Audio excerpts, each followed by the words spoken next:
بسم اللہ الرحمن الرحیم۔ جیسا کہ آپ احباب کے علم میں ہے،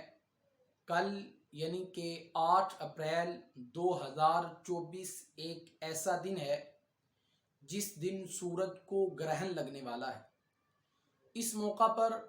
لوگ تذبذب کا شکار ہیں، لوگ سوالات کر رہے ہیں کہ دین اسلام کی روشنی میں، شریعت محمدیہ کی روشنی میں، حضور صلی اللہ علیہ وسلم کی سیرت میں ہمیں اس موقع پر کیا حکم ملتا ہے، کون کون سے اعمال و افکار ہیں جو کرنے چاہیے اور کن کن اعمال سے بچنا چاہیے، کون کون سے نظریات ہیں جو حقیقت پر مبنی نہیں ہے، وہ جھوٹ پر مبنی ہے۔ تو آج کی ویڈیو میں ہم اسی چیز کو ڈسکس کریں گے۔ اللہ تبارک و تعالی حق اور سچ کہنے کی توفیق عطا فرمائے۔ سامعین و ناظرین،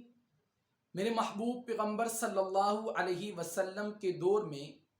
سورج گرہن ہوا، اور حال یہ تھا کہ آپ صلی اللہ علیہ وسلم کی نورینہ اولاد حضرت ابراہیم کا بھی اس وقت وصال ہوا تھا، ان کی بھی اس وقت وفات ہوئی تھی۔ اب آپ صلی اللہ علیہ وسلم کی ایک طرف تو یہ غم تھا کہ اس وقت آپ صلی اللہ علیہ وسلم کا صاحبزادہ اس دنیا سے انتقال کر گیا، اور دوسری طرف سورج کو گرہن لگ گیا، اور اس وقت کے لوگوں کا یہ نظریہ تھا کہ جب کوئی بڑا آدمی اس دنیا سے، دنیا فانی سے کوچ کر جائے تب سورج کو گرہن لگتا ہے، یا کوئی بڑا آدمی یا کسی بڑے آدمی کا کوئی اولاد میں سے کوئی پیدا ہو تو تب جو ہے وہ سورج کو گرہن لگتا ہے۔ اس موقع پر بخاری شریف کی حدیث مبارکہ ہے کہ آپ صلی اللہ علیہ وسلم کو صحابہ کرام نے بتلایا کہ یا رسول اللہ صلی اللہ علیہ وسلم سورج کو گرہن لگ چکا ہے، تو آپ صلی اللہ علیہ وسلم گھبرائے اور گھبراہٹ کے عالم میں مسجد میں تشریف لے گئے،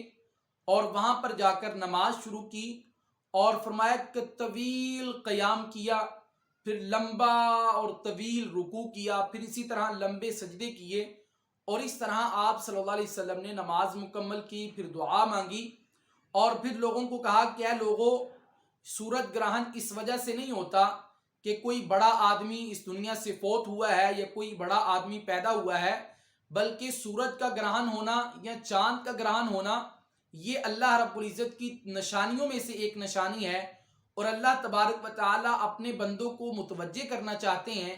اپنے بندوں کو ڈرانا چاہتے ہیں کہ اے میرے بندو، جس طرف تم جا رہے ہو وہ غلط راہ ہے، میری طرف لوٹ آؤ، میری طرف متوجہ ہو جاؤ۔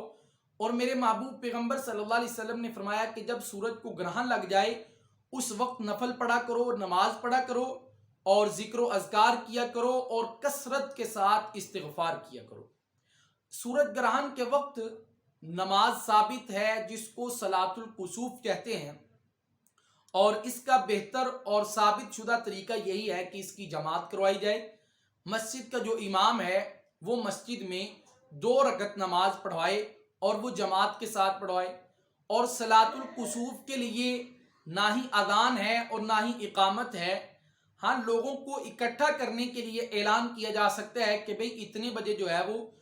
صلاۃ الکسوف کی نماز باجماعت مسجد میں ادا کی جائے گی، لہٰذا لوگ جو ہیں وہ مسجد میں آ کر صلاۃ الکسوف کی نماز پڑھیں۔ اس کا کوئی الگ سے طریقہ کار نہیں ہے۔ ہاں، اس میں نیت کا فرق ہے کہ نیت یہ کرے کہ میں صلاۃ الکسوف کی نماز پڑھ رہا ہوں اس وجہ سے کہ وہ سورج کو گرہن لگ چکا ہے، اور اللہ کی رضا کے لیے اور منہ طرف قبلہ شریف پیچھے اس امام کے صلاۃ الکسوف کی نماز شروع کرے، اور اسی طرح کہ پہلے سورۃ ثنا، پھر اس کے بعد اعوذ باللہ، بسم اللہ، الحمدللہ سورت، پھر اسی طرح جس طرح عام نفل پڑھے جاتے ہیں اسی طرح صلاۃ الکسوف کے 2 رکعتوں کو پڑھا جائے گا۔ پھر اس کے بعد امام خطبہ وغیرہ نہیں ہے صلاۃ الکسوف کی نماز کے بعد۔ ہاں، امام اگر موقع مناسبت کے لحاظ سے کوئی واعظ کرنا چاہتا ہے تو وہ کر سکتا ہے، اور پھر اس کے بعد دعا امام کروائے، اور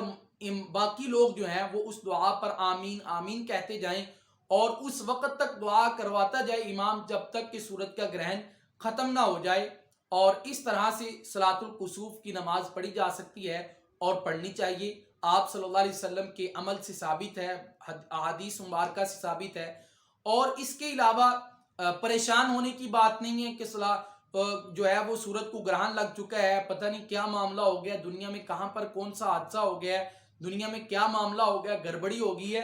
کوئی پریشانی کی بات نہیں ہے. سورج گرہن ہو جائے تو کوشش کی جائے کہ کثرت کے ساتھ، جیسا کہ حدیث مبارکہ ہے کہ ذکر و اذکار کرنا چاہیے اور توبہ استغفار کرنی چاہیے. اور جس دن سورج گرہن ہوا ہے اس دن بندہ اللہ سے پکی توبہ کر دے کہ یا اللہ میں آج کے بعد گناہوں سے